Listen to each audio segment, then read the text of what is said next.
다음으로는 토론으로 넘어가겠는데요. 진행은 좌장이신 숙명여자대학교 박종성 교수님께서 진행해 주시겠습니다. 네, 안녕하세요. 좌장을 맡은 숙명여자대학교의 박종성 교수입니다. 먼저 오늘 토론에 참여하신 분들을 좀 소개를 드리겠습니다. 제 옆쪽부터 소개를 드릴게요. 금융감독원 회계관리국 기업회계 팀장이신 이재훈 팀장님 나오셨습니다. 박수 좀. 네, 그 옆쪽으로 한국회계기준원 조사연구실장이신 최현덕 실장님 나오셨습니다. 그다음 옆에 우리 SK이노베이션 회계팀장이신 백일학 팀장님 나오셨습니다. 마지막으로 우리 회계법인 품질관리실장을 맡고 계신 김상수 실장님 나오셨습니다. 네, 저희가 토론 시간으로 한 30분 배정이 되어 있습니다. 그래서 한 분당 한 7분에서 8분 정도씩 토론을 진행해 주시면 되겠습니다. 먼저 제 옆에 계신 우리 이재훈 금융감독원 기업회계 팀장님부터 말씀을 좀 해주시죠.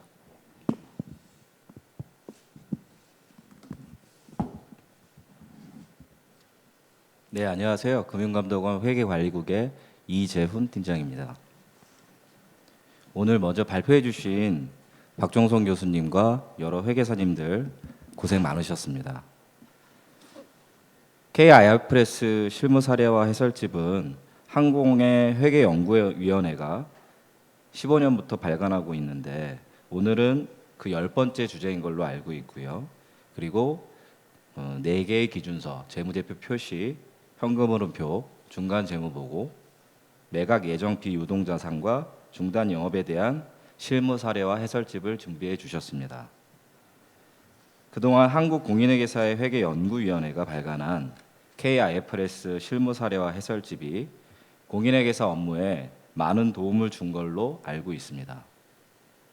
한국 채택 국제회계기준은 국제회계기준을 국문으로 번역한 것으로 기준서 내용도 방대하고 원칙 중심의 회계 처리로 인해서 기준서의 내용을 이해하기도 쉽지 않은 측면이 있는 것이 사실입니다. 이런 상황에서 일반적으로 대형 회계법인들은 기준서 해석을 담당하는 여러 전문 인력을 보유하고 있고 제휴된 외국 법인과의 협업 등을 통해서 국제적으로 축적된 회계 매뉴얼 등을 활용함으로써 회계 기준에 대한 이슈에 대해 대처하기에 상대적으로 용이하다고 생각하고 있습니다. 다만 중소회계법인이나 독자적으로 회계 업무를 담당하는 공인회계사 입장에서는 여러 가지로 많은 어려움을 겪고 있는 것이 사실인데 이러한 실무 사례와 해설집 책자가 발간됨으로써 컨텐츠에 목마름이 있는 많은 공인회계사분들의 업무에 큰 도움이 되리라 생각이 듭니다. 다시 한 번 더 바쁘신 가운데서도 개인적인 시간을 쪼개어서 책자 발간에 힘써주신 박정성 교수님과 집필에 참여하신 여러 회계사님들께 감사의 말씀을 드립니다.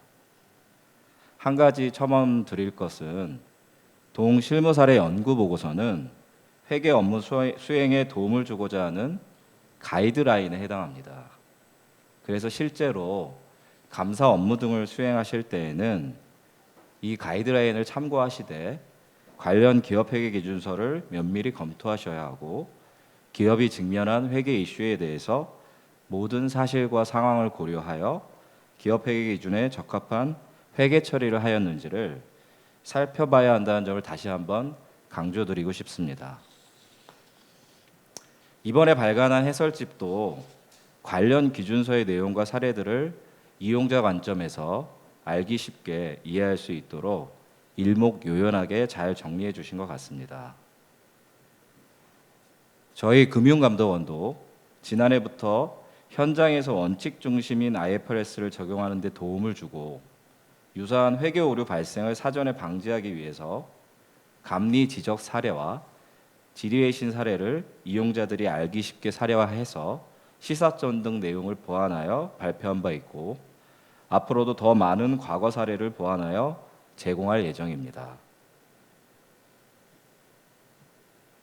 이번에 발간하는 기준서는 상대적으로 어려운 내용은 아닌 걸로 알고 있습니다. 그래서 아마 다른 기준서 내용들보다는 좀 잘 읽혀지는 그런 편이라고 생각이 됩니다.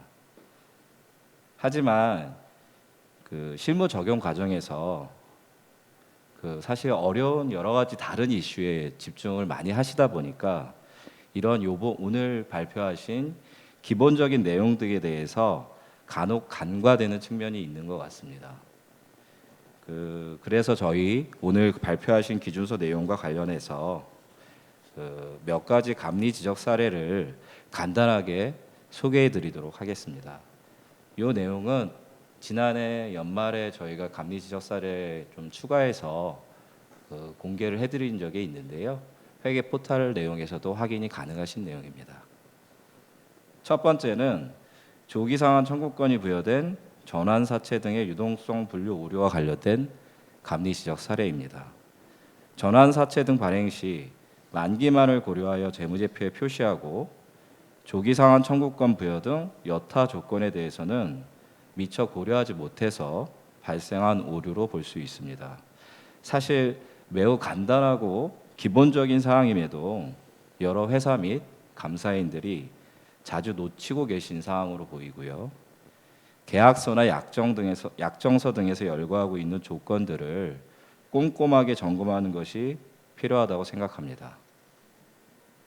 두 번째는 영업활동 현금 흐름에 대한 오류와 관련된 감리 지적 사례입니다. 회사는 유형자산 취득과 관련한 선급금 등의 현금 유출을 투자활동 현금 흐름이 아닌 영업활동으로 인한 자산의 증감 등으로 잘못 분류하여 영업활동으로 인한 현금 흐름을 과대 과소 계상한 사례입니다. 앞서 발표해 주신 사례에서도 언급이 되어 있었는데요. 선급금이나 미지급금 등의 계정에 영업활동이 아닌 투자활동 성격의 자산 및 부채가 존재할 수 있으므로 현금 흐름 분류 시 이 부분에 대해서 주의를 기울이실 필요가 있습니다. 세 번째는 매각 예정 분류 기준을 충족하는 자산의 손상차손 인식 오류와 관련된 감리 지적 사례입니다. 회사는 매각 계약이 체결된 관계기업 투자 주식을 매도 가능 금융자산으로 분류하고 순공정가치 하락분을 당기 손익이 아닌 기타 포괄손익으로 계상한 사례가 있었습니다. 앞서 설명이 됐었지만 매각 예정 분류 기준을 충족하는 자산은 순공정가치와 장부금액 중 작은 금액으로 측정해야 하고 손상차손으로 인식하셔야 하므로 분류 기준에 대하여 면밀히 검토하고 당기손익이 왜곡되지 않도록 주의를 기울이실 필요가 있습니다. 앞에서 여러 번 말씀을 드렸다시피 이번 K-IFRS 실무 사례와 해설 연구 보고서는 실무자들이 회계 업무 수행 과정에서 접하는 실무상의 어려움에 대해서 사례를 제시해서 보다 이용자들이 알기 쉽게 정리를 아주 잘해 주신 것 같습니다. 다시 한번 소중한 시간을 쪼개어 보고서를 작성해 주신 여러 관계자분들께 감사의 말씀을 드립니다. 감사합니다. 네, 이재훈 팀장님 좋은 말씀 해주셨는데요.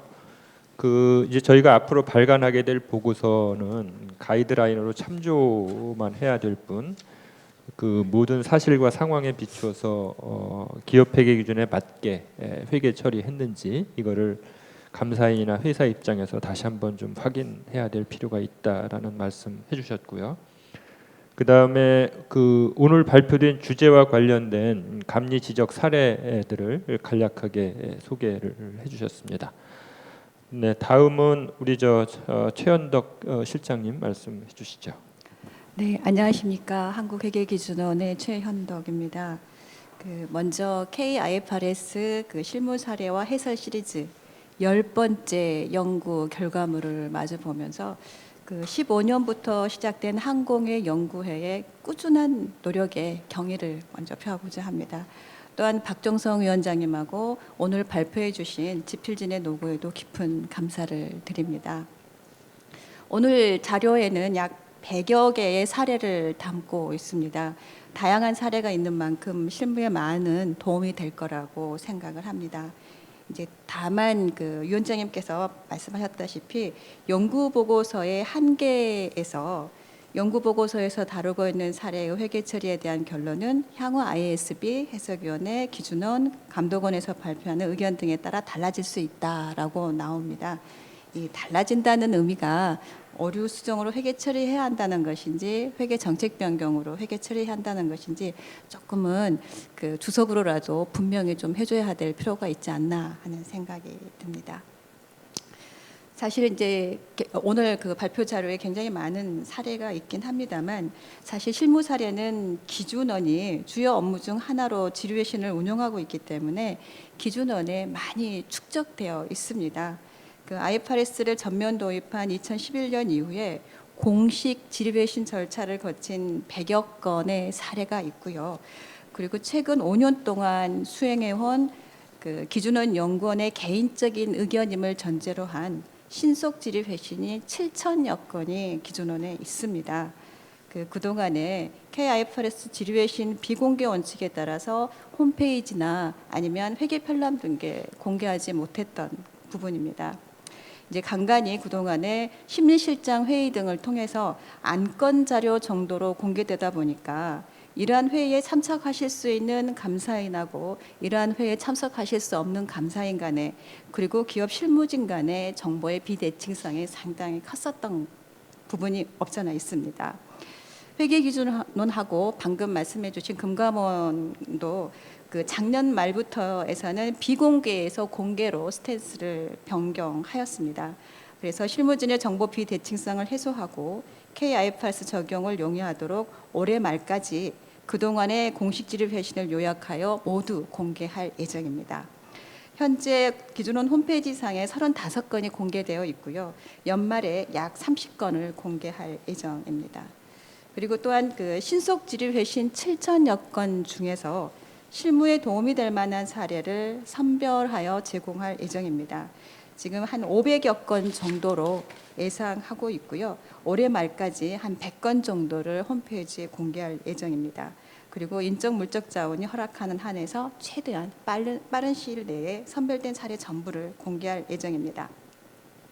이렇게 항공의 연구회에서 발표한 10여 편의 시리즈에 포함되어 있는 사례하고 기준원이 공개할 사례 그리고 금감원이 공개할 사례를 모두 모은다면 물론 일부 좀 중복되는 것도 없잖아 있을 것 같긴 합니다만 실무에서 발생하는 상당 부분의 이슈를 작성자나 감사인이 스스로 해결할 수 있을 것이라고 예상을 해봅니다. 그 한 가지 항공의 연구에 제안을 드린다면 KIFRS 실무 사례와 해설 시리즈 10여 권이 각각 주제별로 10권의 책자로 발행되고 있습니다. 그 10권의 시리즈에 다루고 있는 사례를 모두 모은다면 정확하게 계산은 제가 안 해봤습니다만 한 600여 개 정도로 추산이 됩니다. 이용자의 편의를 위해서 사례 건별로 주제나 관련 기준서와 같은 세기너를 두어서 DB화하는 것을 좀 검토해 주셨으면 어떨까 합니다. 기준원에서도 선별된 공식 지류회신 80여 건하고 그 신속 지류회신 약 500여 건에 대해서 사례별로 질의 내용, 답변 근거, 관련 기준서 문단 등으로 구성해서 각 사례에 맞는 주제어 그리고 관련 기준서 등을 세기너로 두어서 건별로 공개할 예정입니다. 그렇다라고 한다면 정보 이용자의 자료 이용에 대한 용이성뿐만 아니라 지류회신 제공자 측에서도 관리하거나 사례를 추후에 추가할 때 유용할 것으로 사료됩니다. 보고서 자체에 대한 여러 가지 100여 건이 들어가 있는 그 개별적인 사례는 모두 실무에서 발생할 수 있는 부분들이고요. 그리고 여러 단계를 거쳐서 기준서 문단에 근거한 그 해설을 좀 내셨기 때문에 개별 건건에 대한 코멘트는 별도로 드리지 않겠습니다. 네, 이상으로 제 토론을 마치겠습니다. 감사합니다. 네, 우리 최현덕 실장님 좋은 말씀 해주셨네요. 지금 저희가 이제 연구 보고서 이 한계를 언급하면서 이게 향후 이제 우리 회계기준원 또는 국제회계기준위원회 등의 해석에 따라서 그 향후 이제 결과가 저희가 제시한 의견이 달라질 수도 있다라고 했는데 그게 오류 그런 경우에 이제 변경할 경우에 그게 오류 변경으로 봐야 되는지 아니면 정책 변경으로 봐야 되는지 그 부분에 대해서 좀 코멘트가 필요하다라는 말씀 해주셨고요.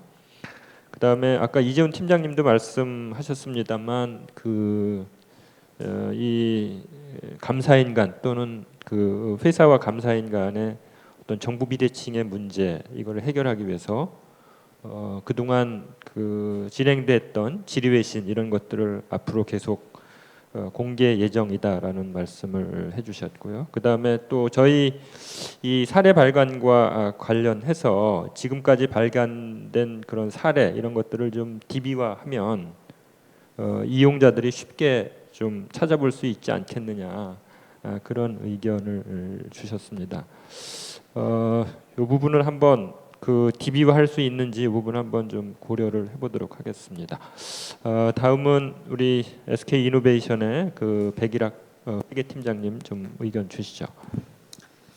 예, 안녕하십니까. SK 이노베이션 백일학입니다. 우선 이렇게 업계의 의견을 전달할 수 있는 기회를 주셔서 오늘 교수님이야 여러분께 감사 말씀을 드립니다. 저는 총론에서 전체적으로 의견 하나 말씀드리고요. 그다음 강론에서 오늘 4가지 발표가 있었는데 그중에 이제 중간 보고 관련해서 한 가지 좀 의견을 말씀드리고 싶습니다. 첫 번째로 총론에서 얘기하면 현재 이 KIFRS 내용이 제가 이제 처음에 업무 시작할 때 예전 기업회계 기준보다 상당히 이제 읽기가 어려워진 게 사실인 것 같습니다. 우선 내용 자체가 방대하고 문장도 상당히 길어져서 저희 이제 실무자들도 보면은 기준서를 내용을 많이 봐도 무슨 말인지 좀 이해하기가 쉽지 않고 숙지하기도 좀 어려운 게 현실인데요. 이런 상황에서 오늘 발표된 이 실무 사례와 해설을 보니까 일단 기준서 내용이 잘 요약 정리되어 있고 또 하나 이제 사례들이 많이 있어서 저희가 이제 내용을 이해하고 또한 저희 회사와 유사한 사례가 있으면 그 부분들을 찾아서 이제 회계 처리할 수 있을 것 같아서 많은 도움이 되는 것 같습니다. 참고로 저희 이제 회사 얘기를 하나 하면 저희 SK 그룹도 IFRS 도입 이후에 이제 SK IFRS라는 별도의 이제 기준은 아니고요. 약간 오늘 발표된 실무 사례 해설과 유사합니다. 기준서를 요약하고 그 다음에 다양한 사례를 이제 구성해 놓고 그 내용을 이제 자체적으로 외부로 구현해서 저희 이제 회계 실무자들이 들어가서 조회하고 찾아볼 수 있도록 그렇게 만든 게 있는데요. 그게 현실적으로 처음에는 활용도가 높을까라는 생각을 많이 했었는데 몇 년 지나고 보니 이용 빈도가 굉장히 높고 업무에도 크게 많이 도움이 되는 것으로 지금 나타나고 있거든요. 그래서 이제 이번 실무 사례와 해설도 아까 이제 실장님 말씀하셨지만 저도 이제 기업 담당자들이 이제 쉽게 찾아볼 수 있도록 뭔가 플랫폼을 만들어서 거기에서 내용을 확인하는 것도 중요하고 질문을 할 수도 있고 또는 기업 담당자들끼리 거기서 교류할 수 있는 그러한 뭔가 이제 플랫폼을 하나 구성하면 좋겠다라는 생각을 했고요. 그 다음에 이제 또 하나가 저희 회사에서 갖고 있는 SK IFRS를 만들 때 고민했던 것 중에 하나가 앞에서도 얘기 나온 것과 동일합니다. 과연 이게 회계 기준의 지위인가? 기준서를 요약하고 저희가 실무 사례를 만들었는데 물론 저희가 자체적으로 만든 건 아니고요. 이제 대형 회계법인의 자문을 받아서 만들었는데 그럼에도 불구하고 이것대로 회계 처리했을 때 혹시 그럼에도 불구하고 회계 기준에 이제 어긋나는 게 아닌가라는 고민을 굉장히 많이 했고 사실은 그런 고민은 지금도 계속되고 있습니다. 오늘 발표한 실무 사례 해설도 마찬가지인 것 같아요. 앞서서도 계속 말씀이 나왔는데 이게 이제 100% 회계 기준은 아니고 회사의 사례나 계약의 세부 내용을 봐서 회계 처리해야 된다라는 것은 저도 충분히 동의를 하고요.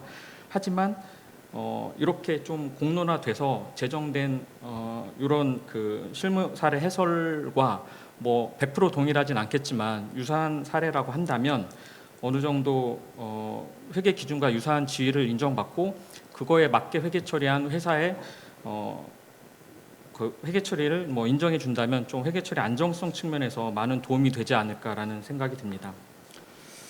그다음 이제 두 번째로 강론에서 중간 재무 보고 내용에 대해서 한 가지 말씀을 드리려고 하는데요. 일단 기본적으로 중간 재무보고 기간도 연차와 동일하게 하나의 회계 기간으로 간주되는 것으로 이해가 됩니다. 그 근거는 첫 번째로 중요성 판단을 연차가 아닌 중간 기간을 근거로 한다. 또한 매각 예정 중단 영업 판단도 역시 연차가 아니라 중간 기간으로 판단한다. 그다음에 마지막으로 오늘 사례 3-14에서 나왔던 영업권을 중간 기간에 손상 인식하면 연차에 그것을 환입할 수 없다. 이런 취지들로 봐서는 중간 그 재무보고 기간도 하나의 연차 기간과 동일하게 보는 것으로 생각이 되는데요. 제가 이제 업계이다 보니 그 실무적인 얘기를 안 할 수가 없는데 사실 분반기 재무제표는 다 아시겠지만 감사가 아니라 검토입니다. 그 말씀은 회사가 이제 한정된 리소스를 투입할 때 물론 연차이면은 많은 리소스, 모든 리소스를 투입하는데 사실 분반기에서는 그렇게 하기가 힘들기 때문에 어떤 추정이 필요하다, 판단이 필요하다, 또는 외부 전문가를 써야 된다라고 할 때 사실 그런 부분은 연차에 몰아서 하는 경향이 상당히 많습니다. 이런 상황에서 다시 그 아까 나왔던 3-14 영업권 손상 얘기를 해보면 예를 들어 회사가 분반기에 영업권 손상을 인식했다. 근데 어떤 상황이 변해서 연차에는 환입을 해야 되는데 못하는 상황이다 라고 하면 회사는 사실 분반기에 영업권 손상을 안 잡을 요인이 많은 것 같습니다. 물론 확실하면 잡아야 되겠죠. 근데 약간 애매하다던가 어떤 판단, 추정 이런 부분이 더 필요하면 회사는 가능한 한 연차로 그 처리를 미루려고 할 것 같습니다. 그렇다고 하면 사실 분반기 재무제표라는 취지가 회계 처리의 신뢰성보다는 적시성에 저는 포커싱한 거라고 생각하는데 오히려 이런 회계 처리 기준 때문에 회사가 적시성을 희생하고 사실 신뢰성 기준으로 연말에 몰아서 한다면 분반기 재무제표의 취지를 약간 훼손하는 게 아닌가라는 생각을 하고 있고요. 또 유사한 사례로 하나가 예를 들어 회사 PPA를 했다. M&A에서 PPA를 했는데 중간 기간에 걸려서 즉시 이게 영업권인지 유형자산 평가등인지 모를 때는 사실은 드래프트 나온 자료를 일단 분반기에 반영하고 시간을 갖고 이제 감사인과 외부 자문법인과 협의를 해서 연차에 그걸 수정해서 반영하기도 하거든요. 그런 걸 생각한다면 영업권 손상도 사실은 분반기에 어느 정도 그 회사가 판단과 추정한 것으로 반영하고 연차에 수정할 수 있는 기회를 준다면 저는 오히려 정보의 그 적시성 측면에서 상당히 도움이 될 거라고 생각합니다. 이상입니다. 네, 우리 실무에 계시기 때문에 직접 그 재무제표 작성하시면서 경험했던 내용들 이런 것들을 좀 말씀을 해주셨습니다. 아까 우리 최현덕 실장님과 비슷하게 지금 정보 이용자들이 이런 다양한 사례들을 쉽게 찾아볼 수 있는 그런 플랫폼을 좀 구축해줬으면 좋겠다라는 의견을 주셨고요. 그 다음에 또 하나는 우리 이 실무 사례 해설서의 공신력 또는 권위와 관련된 그 얘기라고 할 수 있을 것 같은데요. 그래서 이 회사가 이 해설서에 따라서 이제 회계 처리했을 경우에 이 감독 당국에서도 적정한 회계 처리로 인정을 좀 해줬으면 좋겠다라는 의견을 주셨고요. 그 다음에 이제 마지막으로 구체적으로 오늘 저희 논의하고 있는 주제 중에 그 중간 재무 보고에 대한 의견, 특히 사례 3-14와 관련된 그런 의견을 주셨습니다. 이 부분에 대해서는 이따가 발표하신 우리 현승임 회계사께서 간략하게 좀 답변을 해주시는 게 좋을 것 같고요. 마지막으로 우리 회계법인의 김상수 품질관리실장님 의견을 좀 말씀해 주시죠. 예, 앞서 본 해설서의 지위나 이용상의 주의점에 대해서는 이재훈 팀장님이나 최현덕 실장님께서 말씀 주셨기 때문에 그런 부분들은 좀 생략을 하고요. 그럼에도 불구하고 본 네 가지 기준서에 대한 해설서를 준비해 주신 우리 네 분 회계사님들께 정말 감사하다는 말씀을 드립니다. 저희 중견회계법인의 감사 및 비감사 고객에서 발생할 수 있는 그런 어떤 직접적인 도움이 될 수 있는 많은 사례를 포함하고 있어서 그 회계 기준 해석에 필요한 인적 자원 확보에 어려움이 있었던 이 중견 회계법인이나 또 회사 에서 이런 관련 기준서를 이해하고 적용하는 데 정말 많은 도움이 될 거라고 저는 기대를 하고 있습니다. 그 앞서 우리 이제 금감원 질의회신이나 기준원 질의회신들과는 좀 다르게 솔직히 이제 본 해설서는 이제 기준서의 내용을 좀 구체적으로 좀 기재를 같이 하고 해설을 하고 그리고 또 사례를 같이 병행을 함으로써 그 중견회계법인의 품질관리실에서 각각의 감사팀에 안내하기에는 정말 좋은 자료가 지금 되어 왔습니다. 그리고 이번 해설서도 마찬가지로 좋은 자료가 될 것 같습니다. 이제 실무에서 이제 품질 관리를 하다 보니까 이제 뭐 이 해설서에 대한 전반적인 어떤 뭐 지위나 유의점이나 이런 부분들보다는 그 해설서가 포함하고 있던 각각 사례들에 대해서 하나씩 이렇게 살펴보는 것 위주로 제가 보게 되더라고요. 이제 사례를 이제 쭉 보다 보니까 그 사례와 관련돼서 기준서의 내용과 또 그 기준서에 대한 해설들을 잘 정리하고 있어서 금감원이나 기준에서 우려하는 그런 어떤 그런 것보다는 실무에서 이 기준서를 적용하는데 오히려 더 많은 도움이 될 것 같다는 저는 생각이 듭니다. 이제 강론으로 들어가서 그 1101호 재무제 표시와 관련돼서 이제 본 우리 서계원 회계사님께서 발표해 주신 내용 이외에 이제 계속기업 가정 기준이 아닌 재무제표와 관련돼서 좀 기술을 쭉 해주셨습니다. 이제 거기에서 좀 제가 이제 실무상으로 안내하기 어려운 뭐 법이 허용하는 경우 IFRS가 아닌 다른 회계 처리 기준에 따라 작성한다는 의미에 대한 내용들이 쭉 나오는데 그 밑에 문단에서들 보면 IFRS 따라 작성을 하되 회수 가능가액의 평가나 또는 손실 부담 등에 대한 부채를 계상하는 정도를 하더라도 다른 어떤 회계 기준에 따라 작성하는 것처럼 이해되게 이렇게 기술이 되어 있습니다. 물론 제가 잘못 이해했을 수도 있고요. 그래서 보다 좀 그런 부분들에 대해서 예를 들어서 계속기업 가정이 아닌 재무제표를 작성하는 데 있어서 현재까지는 청산 기준을 적용을 보통 한다. 또는 IFRS 따라 작성을 할 때 일부 항목은 회수 가능가액에다 평가한다. 계상한다.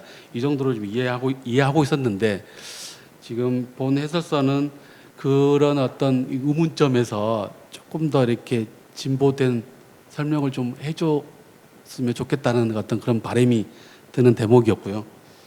그리고 사례 1-13 그 전환 옵션과 관련된 부분들입니다.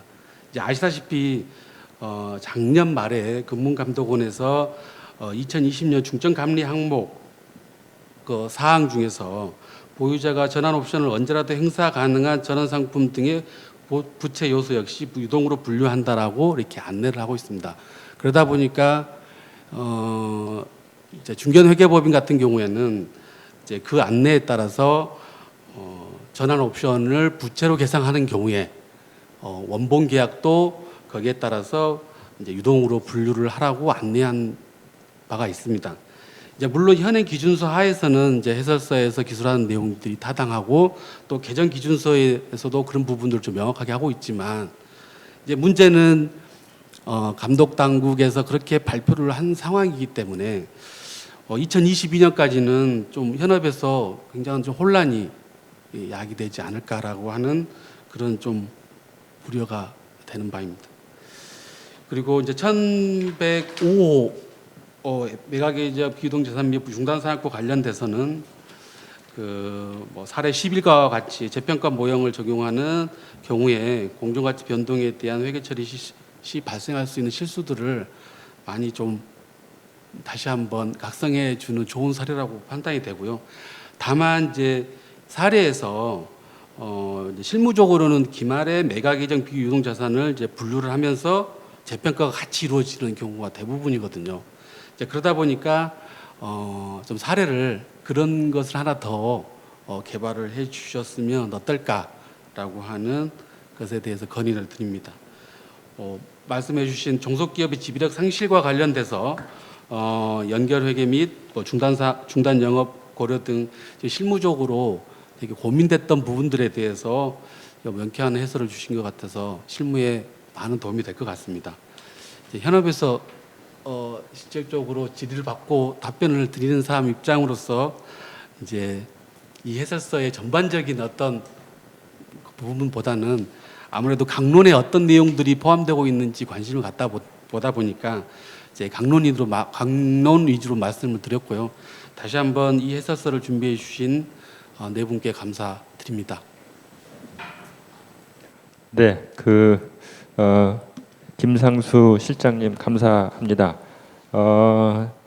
강론 우리 오늘 논의하고 있는 구체적인 주제와 관련된 의견을 두 가지 주셨는데요. 첫 번째는 재무제표 표시와 관련해서 계속기업의 가정에 적용될 수 없는 경우에 그럼 구체적으로 어떻게 해야 하는지에 대한 좀 더 자세한 설명이 좀 있었으면 좋겠다라는 의견을 주셨고요. 그다음에 또 사례 1-13과 관련된 의견도 주셨습니다. 그리고 1105호 매각 예정 비유동 자산 및 중단 영업과 관련되어서는 사례를 하나 정도 좀 더 보완해 줬으면 실무에 도움이 되겠다라는 의견을 주셨습니다. 지금 구체적인 내용과 관련돼서 오늘 발표와 그 다음에 이 보고서 작성에 참여해 주신 우리 회계사님들께서 간단히 좀 의견을 좀 주시고요. 나머지 총괄적인 부분은 제가 끝날 무렵에 말씀드리도록 하겠습니다. 일단 아까 중간 재무 보고와 관련돼서 구체적으로 사례 3-14 영업권 상각과 관련해서 우리 백일학 팀장님께서 의견을 주셨는데요. 우리 현승임 회계사께서 그 부분에 대해서 좀 답변을 좀 해주시죠. 네. 그러니까 중간 기간의 영업권 손상을 그 기준에 회복했음에도 불구하고 환입할 수 없는 그 회계 처리에 대해서 좀 기업 입장에서의 좀 곤란함을 설명해 주셨는데요. 그러니까 저도 뭐 충분히 공감하는 사안이지만, 그러니까 이거는 국제 회계 기준 위원회 레벨에서 이미 검토를 하고 결론을 내려버린 사안이기 때문에 저도 좀 아쉽게 생각은 합니다. 그러니까 사실 실무적으로 이렇게 많은 고민이 그런 물론 기준이야 그렇고 그런 기준 때문에 아무래도 중간 기간의 영업권 손상을 좀 회피하는 유인으로 작용할 수 있지 않겠냐라는 말씀도 주셨는데, 그러니까 사실 이거는 저희 실무가 나름 발전하고 뭔가 프랙티스가 형성돼야 될 문제인데, 사실 아직까지는 그러니까 그냥 기준서만으로는 그럼 영업권 손상을 중간 기간에 안 해도 되느냐, 사실 그런 규정은 찾을 수가 없는 것이고, 그러니까 징후가 있으면 해야 되고, 아무리 매년 영업권 손상 테스트를 하고 있다 하더라도 그러니까 징후가 있으면 더 이른 기간에도 해야 할 수밖에 없는 게 그게 현실이기는 하고요. 하지만 실무가 그렇게 엄격하게 다 적용하고 있느냐에 대해서는 좀 다른 시각도 있을 수 있을 것 같습니다. 그리고 또 한 가지 또 기준서는 연차 재무제표의 추정보다는 반기 재무제표의 추정을 더 많이 의존한다라는 또 사실도 적시하고 있기도 하기 때문에 여러 가지 고려 사항에서 또 그리고 실무에서 또 형성되고 있는 프랙티스가 있는 게 아닌가, 그 정도만 말씀을 드리겠습니다. 예. 네, 감사합니다. 네, 다음은 우리 서계원 회계사께서 계속기업 과정과 관련된 얘기, 그 다음에 사례 1-13과 관련된 부분, 이 부분에 대해서 좀 말씀을 좀 해주시죠. 네, 계속기업 과정 충족하지 못했을 때 재무제표 작성하는 이제 프레임워크, 재무보고 프레임워크를 뭘 적용을 해야지 될 거냐, 이 이슈는 분명히 있고, 저희가 이제 집필을 하면서도 이제 외부 의견 받았을 때도 다 이제 추가로 이제 그런 의견, 그 부분에 대한 의견 주신 분도 있기도 했었는데요. 사실 이 계속기업 과정 충족하지 못하는 기업이라고 하더라도 그 일반 목적 재무 보고를 해야 되는, 공시를 해야지 되는, 법규에 따라서 공시해야 되는 회사 입장에서는 법규상 일반 기업 회계 기준이면 일반 기업 회계 기준, KIFRS면 KIFRS 따라서 재무제표를 작성을 해야지 되는 거기 때문에 일단 기본적으로 충족하지 못하는 경우에도 이 KIFR에 따라서 작성하는 거로 저희는 생각을 하고 있습니다. 그래서 이 조금 이 사례에서 그걸 명확하게 저희가 기재하지 못하는 부분은 있기는 하지만 못했던 부분이 있기는 하지만 기본적으로는 이 KIFRS를 적용하고 단지 이제 KIFRS에서 그것과 관련된 이제 기준서들 대표적으로는 뭐 자산 손상이라든지 이제 충당부채 기준서의 뭐 구조조정과 관련된 부분이라든지 이런 부분들을 반영해서 KIFRS 따른 재무제표를 작성한다는 게 원칙이고 실제로 그 회사들이 이 재무제표를 공시할 때 KIFRS 따른 재무제표로 공시를 해야 되고 감사 의견도 그렇게 받아야지 되는 거기 때문에 이제 그렇게 이해를 하고 있는 거고요.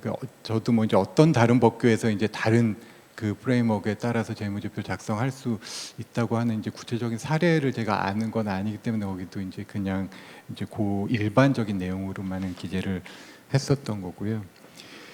전환 옵션 관련돼서는 그 말씀하셨던 내용은 저희도 인지를 하고 있는 거고 그래서 아까 발표하면서도 말씀드렸던 게 이제 현재 이제 실무적인 다양성이 존재하고 있다는 점을 이제 말씀드렸던 거고 그거는 뭐 이 개정 기준서의 결론 도출 근거에서도 그런 부분들을 명확히 하기 위해서 개정한다라는 거를 이제 밝히고 있는 거고 그게 실제 국내에서 이제 그런 다양성이 존재하고 있었던 건데요.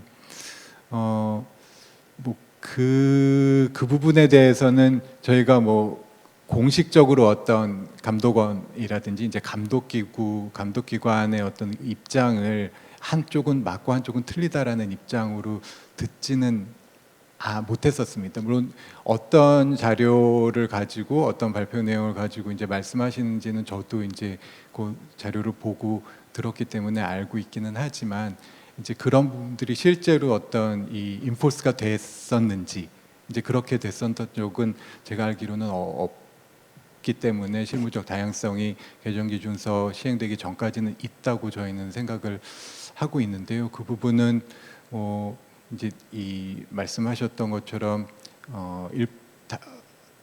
이제 일부 외계 법인에서는 이제 그 한쪽으로 이제 감독기관이 내 어떤 자료에 근거해서 이제 뭐 적용을 하고 있는 거를 알고는 있는데요. 실제 기준서가 개정된다는 그런 취지를 생각해 봤을 때는 분명히 지금 현재로는 해석에 다양성이 있을 수 있다라는 거는 저희는 그렇게 이제 생각을 하고 사례도 그렇게 반영을 했습니다. 네, 그 매각 예정 비유동 자산 및 중단 영업과 관련해 가지고 이게 그 분류와 이제 평가가 회계 기말에 동시에 이루어지기 때문에 이와 관련된 사례가 하나 정도 좀 더 보완됐으면 좋겠다라는 의견 주셨는데요. 이 부분에 대해서 우리 김태형 회계사께서 말씀. 네, 제가 김상수 실장님께서 말씀하시는 사례가 아마 4-11번 사례 말씀하시는 것 같은데요. 그러니까 네, 자산 손상, 그러니까 이 자산은 유형 자산이 재평가 모형에 따라서 평가 손실이 한번 재평가 잉여금으로 인식되고 난 다음에 매각 예정으로 분류되고 그 이후에 손상 차손이 발생했을 때 그리고 환입이 다시 많이 일어난다면 손상 차손 환입의 한도가 얼마인지에 대해 설명하는 건데 제가 정확하게 말씀하시는 거를 이해했는지는 모르지만 조금 더 실무에서 많이 일어날 수 있는 추가적인 케이스를 하나 여기 더 넣어서 사례를 조금 더 구체화시키면 좋겠다는 코멘트로 제가 이해를 했고요. 네, 맞습니다. 예, 그러면 그거는 조금 이따가 제가 구체적으로 제가 좀 질문을 드리고 어떤 부분이 더 보완될지 한번 들어보고 저희가 요거를 조금 다 수정하도록 하겠습니다. 그러면 네. 네, 그 저희가 이제 이 세미나 끝나고 그 저희 지필진과 제가 모여가지고 오늘 말씀해주신 내용들 그 부분들 중에서 이제 저희가 반영할 수 있는 부분들은 최대한 반영하기 위한 회의를 개최할 예정입니다. 오늘 그 네 분 바쁘신 시간 중에도 이렇게 참석하셔서 좋은 의견 주시고 또 좋은 코멘트 해주셔서 일단 감사드립니다. 오늘 말씀해주신 내용 중에 저희 이제 그 우리 회계연구위원회 차원에서 좀 한번 고려해볼 만한 것들이 지금까지 그 발표된 사례 이런 것들을 좀 DB화해서 정보 이용자들이 좀 더 쉽게 검색하고 이용할 수 있도록 하는 그런 플랫폼을 좀 구축하는 방안, 이 부분에 대해서는 우리 한공회와 한번 같이 논의를 해보도록 하겠습니다. 그리고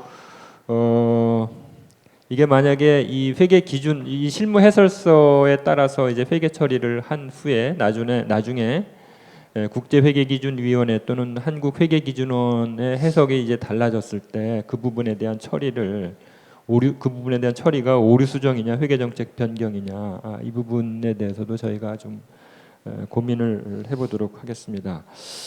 그 KIFRS가 도입된 이후에 뭐 기업들대로 또 감사인은 감사인들대로 어려움들을 많이 호소하고 있는데요. 지금은 그래도 환경이 많이 개선된 것 같습니다. 그 이제 금융감독원도 아까 말씀하셨듯이 질의회신, 그다음에 또 감리지적 사례 이런 것들을 이제 적극적으로 공개해주고 있고요. 그다음에 또 회계기준원도 질의회신 내용들을 적극적으로 이제 공개하는 방향으로 지금 정보들을 정보 이용자들한테 많이 제공해주고 있는 것 같습니다.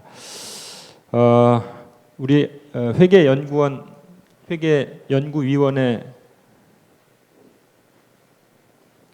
입장에서 좀 더 이 그 업계 그다음에 또 감사인들한테 도움이 될 수 있는 방향, 어떤 사업들이 향후에 좀 더 도움이 될 수 있는지 이런 부분들에 대해서 좀 더 고민해보고 또 저희가 할 수 있는 부분이 있으면 노력을 하도록 하겠습니다. 저희 회의 종료하기 전에 마지막으로 이 게시판에 질의가 하나 올라왔습니다. 그 질의 내용이 뭐냐면 그 영업 손익을 구분함에 있어서 영업 활동과 관련된 것인지 비영업 활동과 관련된 것인지 이것만 가지고 판단하는 것인지 아니면 비경상성 여부는 판단할 필요가 없는 것인지 이 부분에 대한 질의가 올라와 있습니다. 아마 서계원 회계사 발표와 관련된 부분인 것 같은데요. 이 부분에 대해서 우리 서계원 회계사께서 간략히 좀 말씀해 주시죠. 네, 그거는 아까 이제 슬라이드에서도 뭐 기준서 이제 결론 도출 근거에 있는 내용도 이제 소개를 드렸었는데요.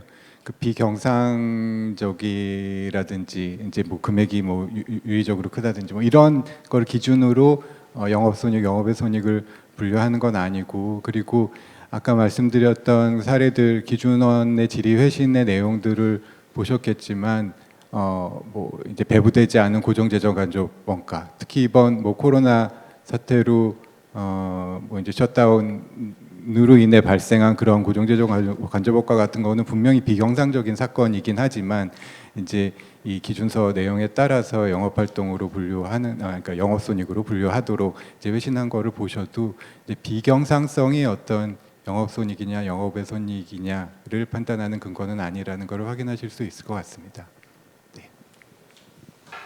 네, 이상으로 KIFRS 실무 사례와 해설에 관한 온라인 세미나를 모두 마치겠습니다. 오늘 그 발표해 주신 서계원 회계사님, 박찬미 회계사님, 그다음에 현승임 회계사님, 김태형 회계사님께 감사의 말씀을 드리고요. 또 토론에 참여해 주신 이재훈 팀장님, 그다음에 최현덕 실장님, 김상수 실장님, 백일학 팀장님 특별히 감사의 말씀을 드리겠습니다. 이상으로 모든 세미나 마치겠습니다. 감사합니다.